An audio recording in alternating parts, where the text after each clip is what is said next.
신약성경 마태복음 14장 23절부터 33절까지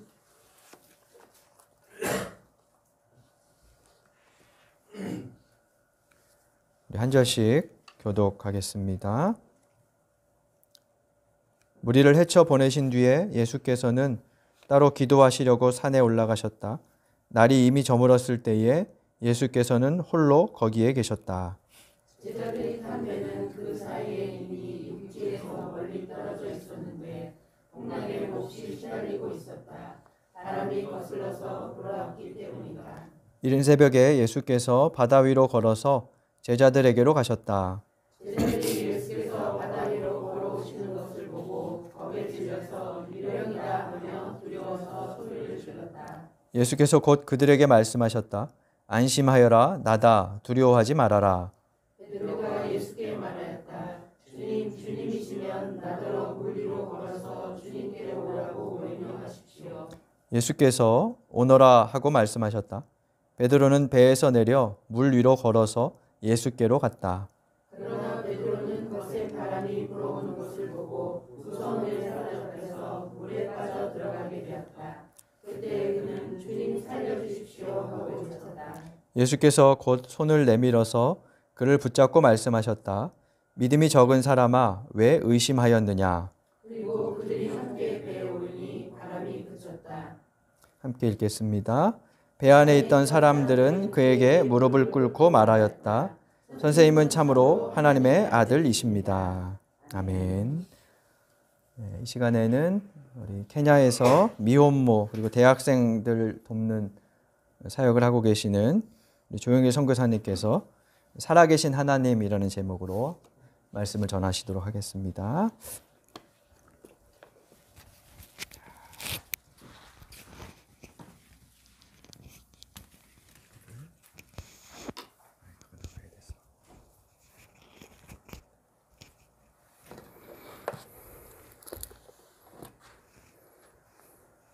네, 기도하겠습니다.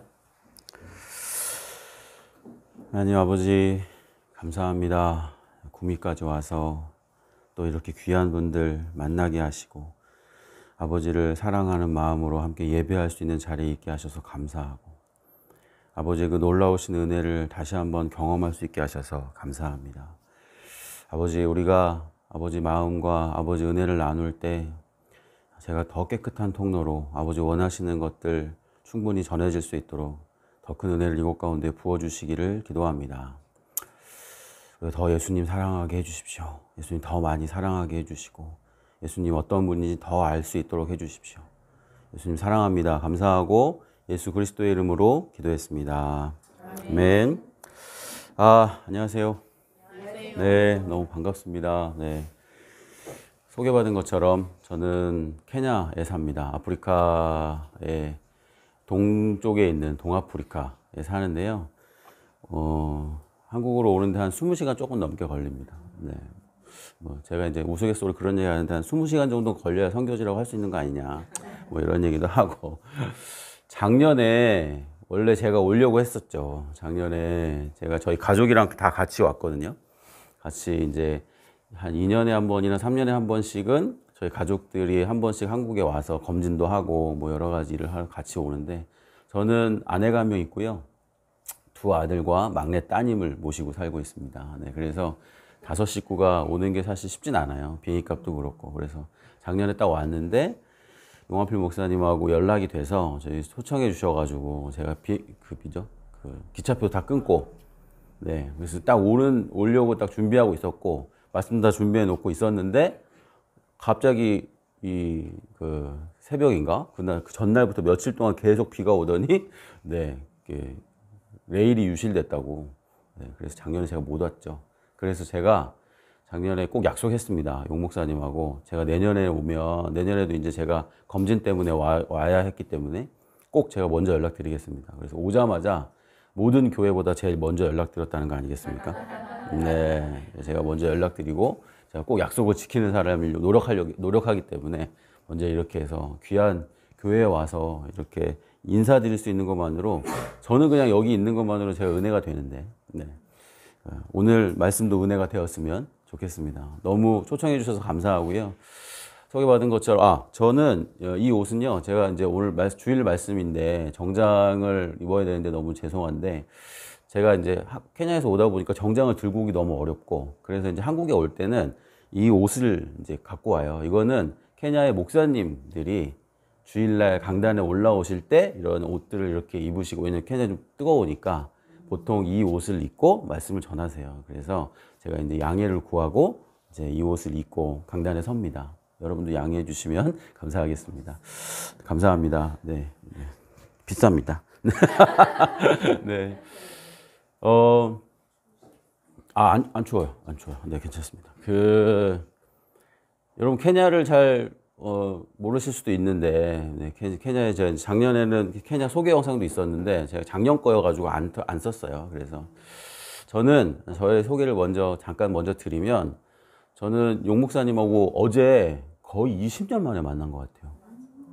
거의 20년, 기억을 제가 생각해 보니까 거의 20년 됐더라고요. 용 목사님. 제가 학교 새파란 1학년일 때 저 높이 계신 저 얼굴도 잘 안 보이는 제 선배님이셨는데, 되게 오래전에. 그래서 어제 만났는데, 근데 둘이 또 이제 사모님도 마찬가지고 다 선배님, 언니, 형, 누나로 이렇게 있었는데, 만났는데 제가 하나도 안 변하고 다 한 번에 알아보겠는 거예요.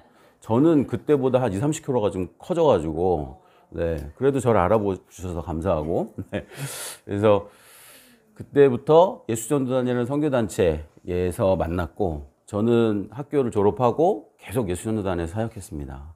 계속 예수전도단이라는 선교단체에서 대학생들, 젊은이들을 대상으로 사역을 이제 하나님 부르셔서 계속 했고요.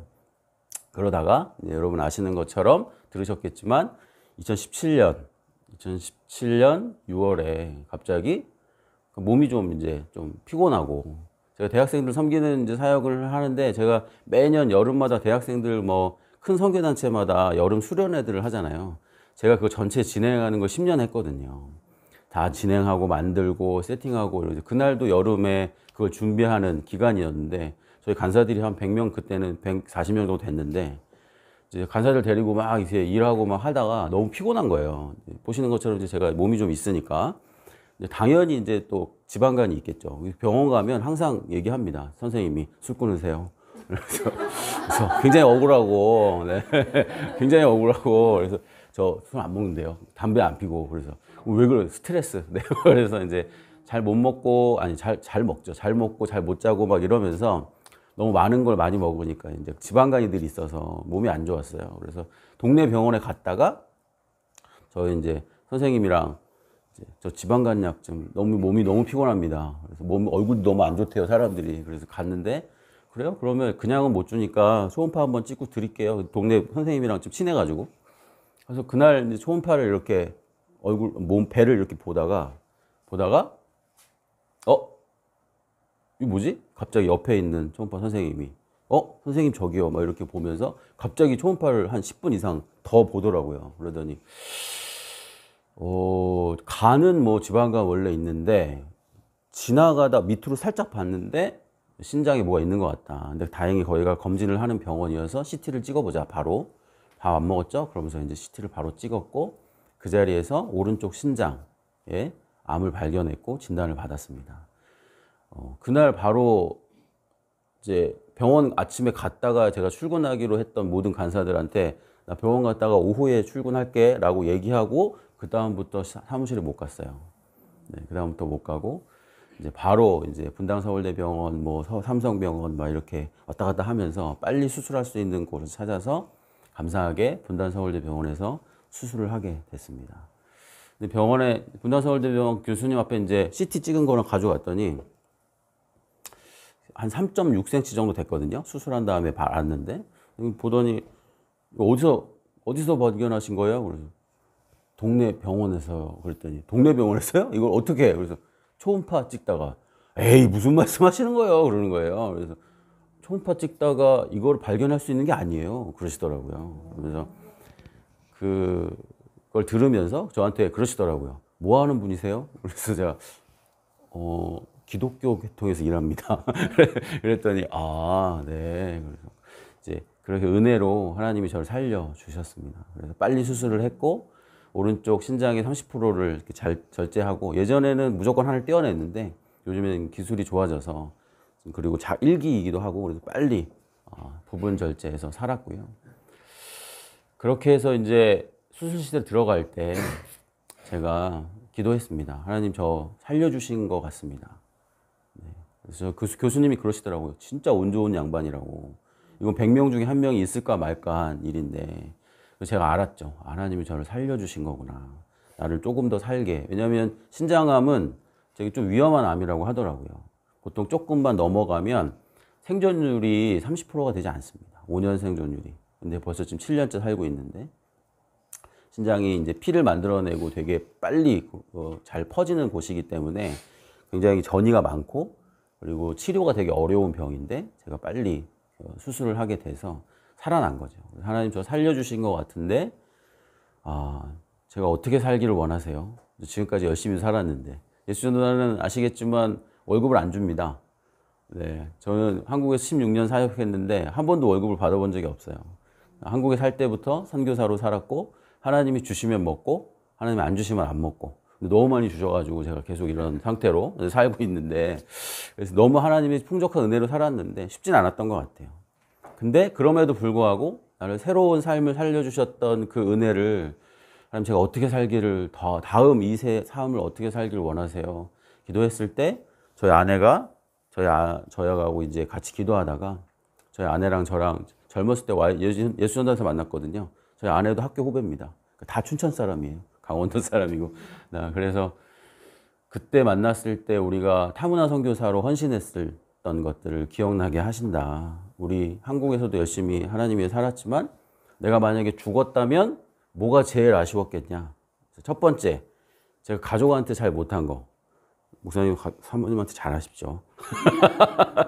제가 가족한테 너무 가족을 돌보지 않고 사역만 열심히 했던 것 같아요. 가족한테 잘 못했던 거. 특별히 이제 저희 막내딸이 그때 4살이었거든요. 막내딸 놓고 갈 생각하니까 환장하겠더라고요. 그래서 가족한테 못했던 거. 그리고 두 번째로는 뭐냐면 제가 타문화 선교사로 헌신했던 것들이 생각이 났습니다. 그래서 저희 아내랑 기도하다가 몇 나라들을 위해서 기도하고, 그러다가 제가 케냐를 결정하게 돼서 2018년 12월 12일 날 케냐에 도착했습니다.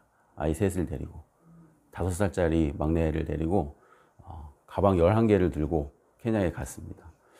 되게 막막하더라고요. 네, 지금도 그때 딱 그 공항에 들어갔던 그 공기와 그 뜨거운 햇빛과 그 저의 감정이 아직도 기억이 너무 생생해요. 가방 11개를 딱 싣고 가자마자 경찰한테 잡혀가지고 돈 뜯기고. 아프리카는 굉장히 부패가 심하기 때문에 외국 사람, 처음 온 사람을 정확하게 알아봅니다. 저를 이제 가면 저를 아예 쳐다보지도 않거든요. 쟤는 여기 사는 애구나. 그래서 경찰들 신경 안 쓰는데 처음 오는 사람은 어떻게 귀신같이 알아서. 그래서 그때를 너무 잘 기억이 아직까지 생생해요. 그래서 그때 갔죠. 그래서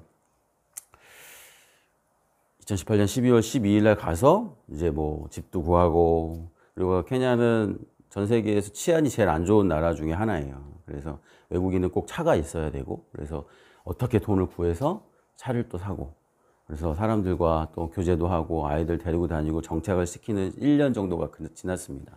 근데 아시는 것처럼 2019년 말부터 이상한 일들이 터지기 시작했죠. 전 세계에 이상한 일들이 터졌습니다. 저는 한 번도, 여러분 모두 다 한 번도 경험해보지 못했던 코로나라는 것들이 시작되기 시작했어요. 아프리카는 여러분이 어떤 거를 상상하시든 그 이상의 것이 다 있습니다. 코로나는 코로나 백신도 전 세계에서 다 쓰고 마지막에 남는 것들이 넘어오는 곳이 아프리카예요.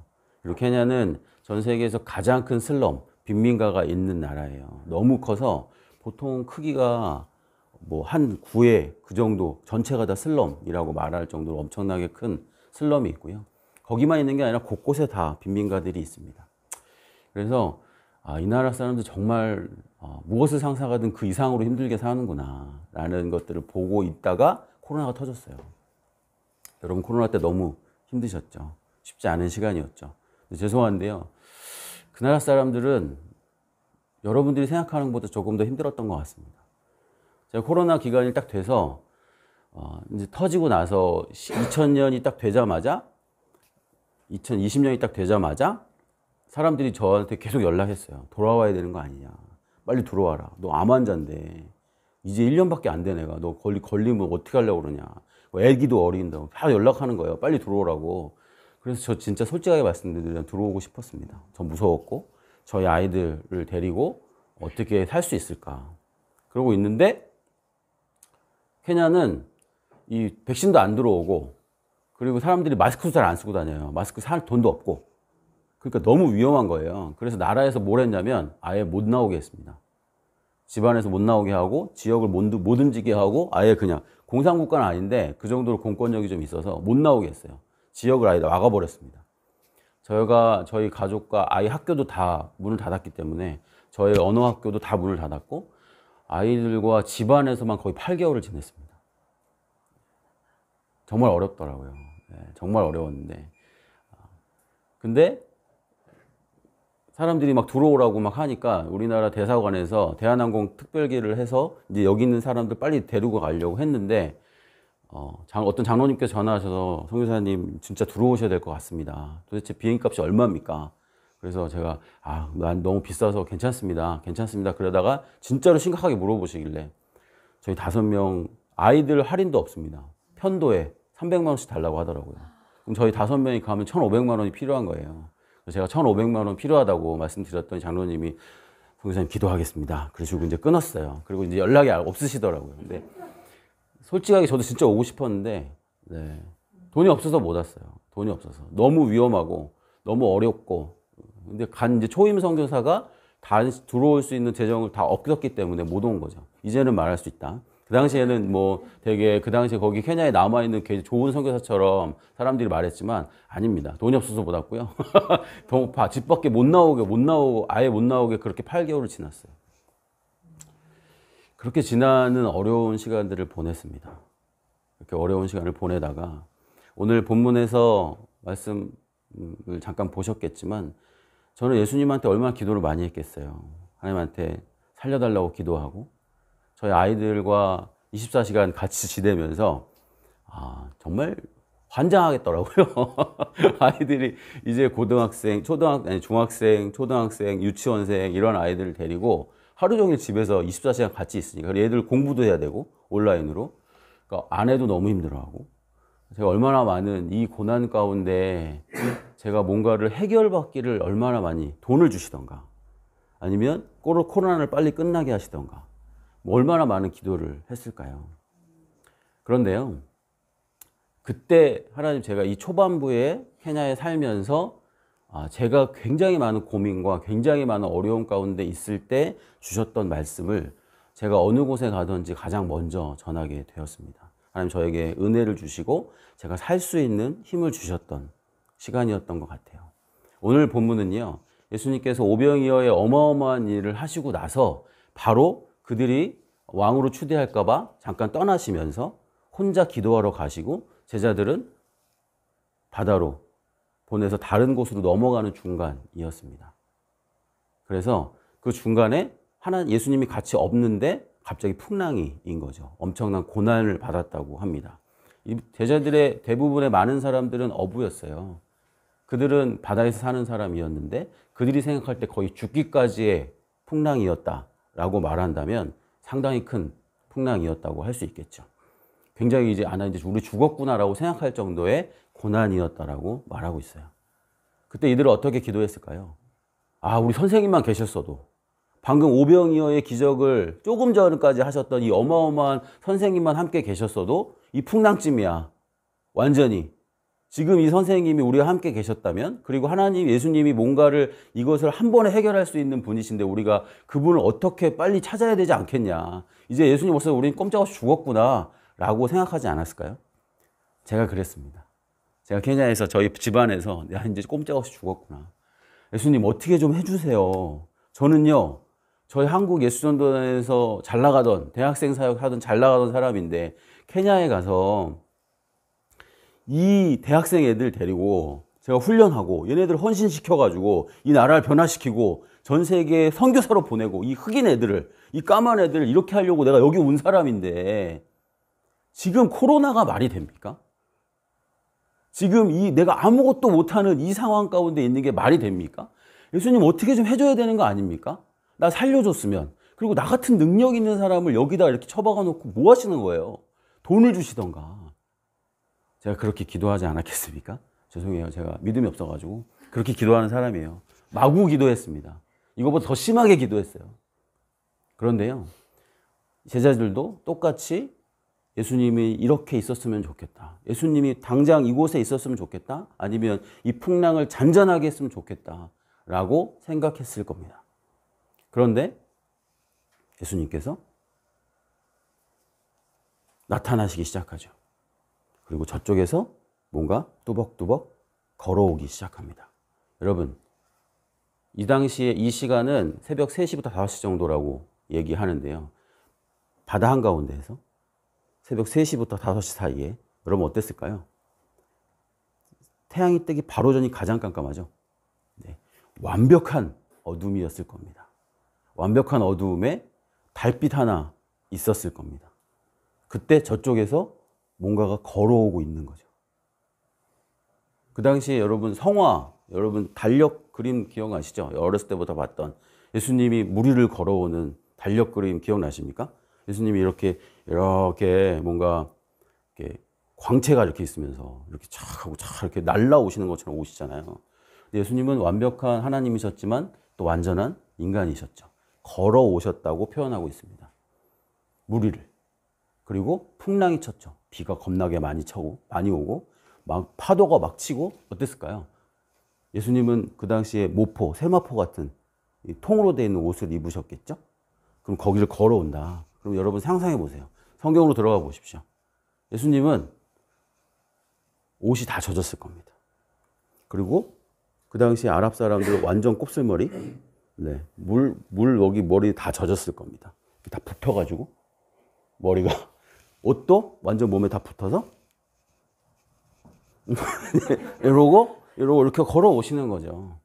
제자들이 봤을 때 당연히 귀신이었습니다. 우리를 죽이러 오고 우리를 잡으러 오는 귀신이었어요. 유령이다! 라고 소리치는 거죠. 유령이다! 라고 소리치는 거예요. 드디어 우리 죽는구나. 그들이 간절히 원했고 간절히 바랬던 예수님이 오고 있는데 제자들의 반응은 귀신이다! 였습니다. 하나님, 이 코로나 좀 어떻게 해주던가, 돈을 좀 어떻게 해주던가, 나는 이 대학생들을 사역하려고 이곳에 와가지고, 정말 나는 잘 살고 싶었는데, 이렇게 좀 해두던가, 이렇게 기도하고 있었을 때, 갑자기 저희 아내랑 아침에 기도하고, 이제 같이 이제 밥 먹고 하고 있는데, 저에게 그런 생각이 들었어요. 여보, 근데 우리가 이렇게 힘든데, 1년 동안 저희 이제 언어도 가르쳐주고 관계했던 과부 아줌마가 몇 명 있었습니다.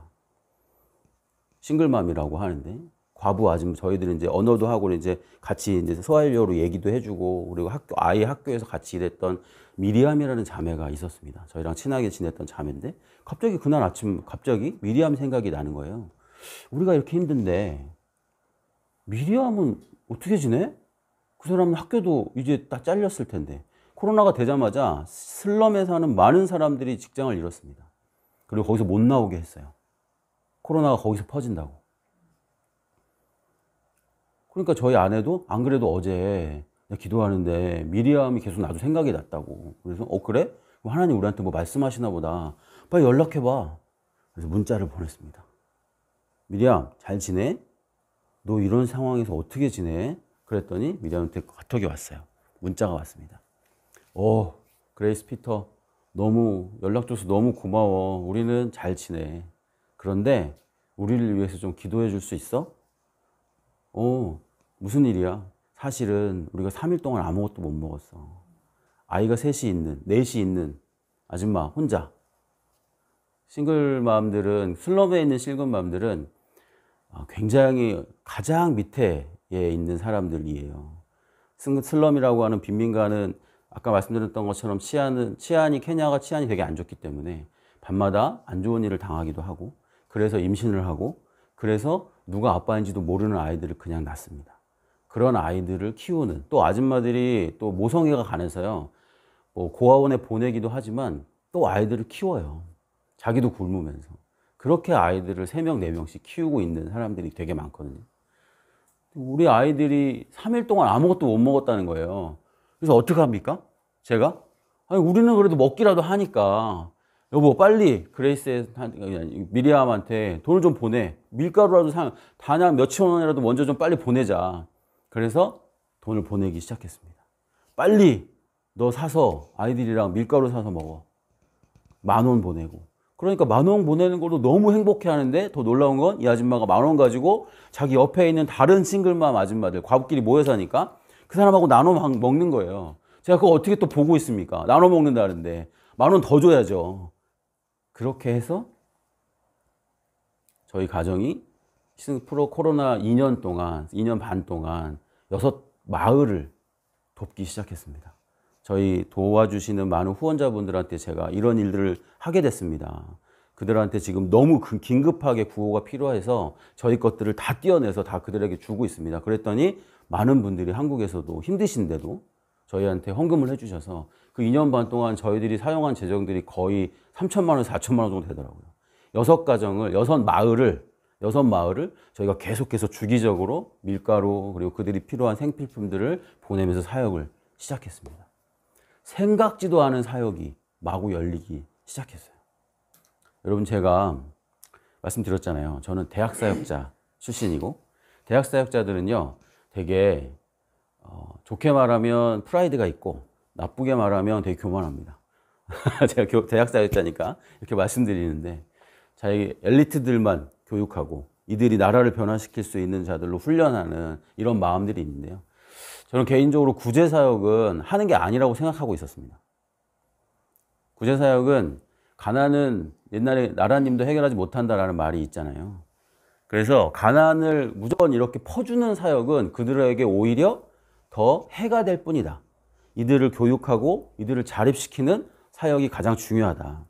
그래서 구제사역을 굉장히 좋지 않게 보는 제 마음이 있었어요. 난 절대 구제사역 안 한다. 돈도 없고 예수전도단 간사가 무슨 구제사역을 하냐. 그런데 상상치도 않게 그 일을 하기 시작했어요. 그렇게 1년 정도를 저희가 섬기다가 그 미리암이라는 자매가 저희가 연락이 왔습니다. 때마다 우리를 도와줘서 너무 고마워. 그레이스, 피터, 너희들이 하나님 너무 축복해 주시길 바래. 너무 기도하고 너희들을 위해서 너무 축복해, 기도해. 근데 연락이 왔어요.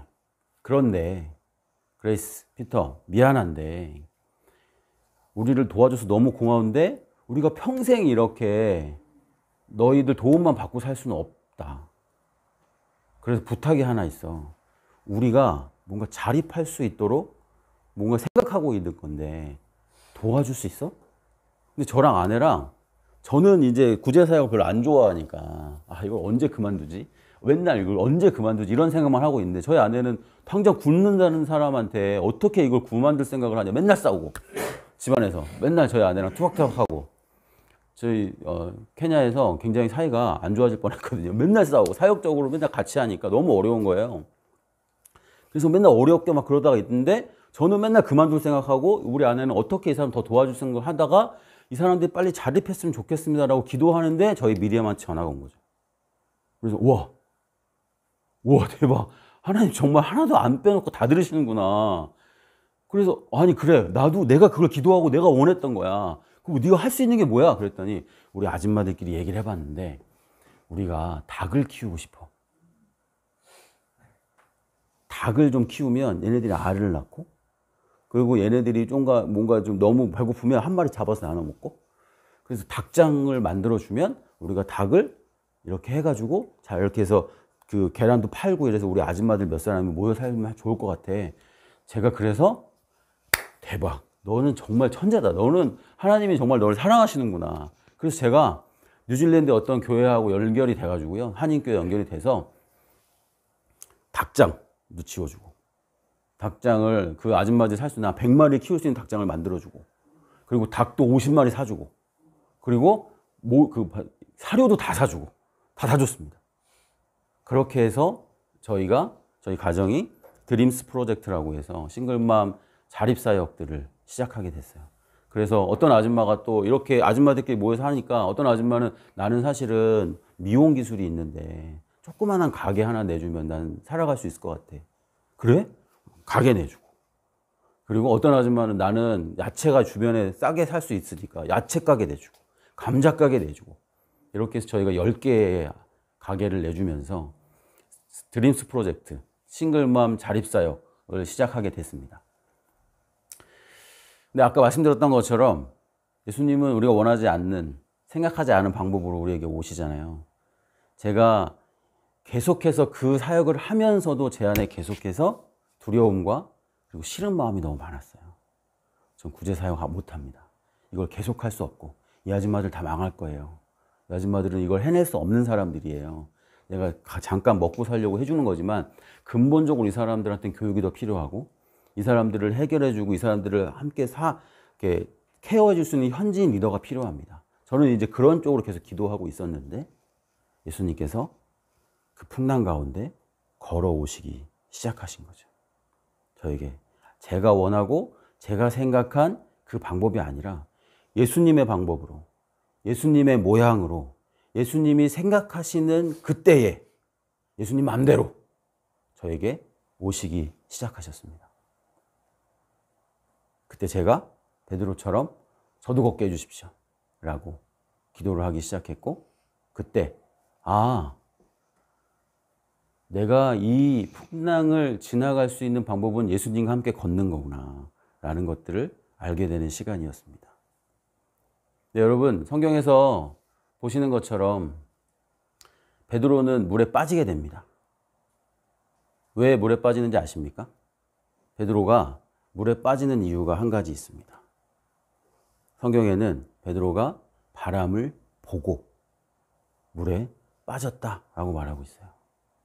베드로가 예수님과 함께 기적을 경험했던 그 순간에, 예수님을 바라봐야 했던 그 순간에 무엇을 봤냐면 내 주변에 그 바람이 엄청나게 많이 불고 그리고 그 파도가 철썩 치는 게 내 얼굴에 닿자마자 바람을 보는 순간 그 기적에서 현실로 돌아오게 되는 거죠. 여러분, 예수님을 믿는다는 건, 하나님이 살아계신 하나님을 믿는다는 건 이런 것 같습니다. 제가 구제사역을 계속하면서 저는 계속해서 물에 빠지고 있더라고요.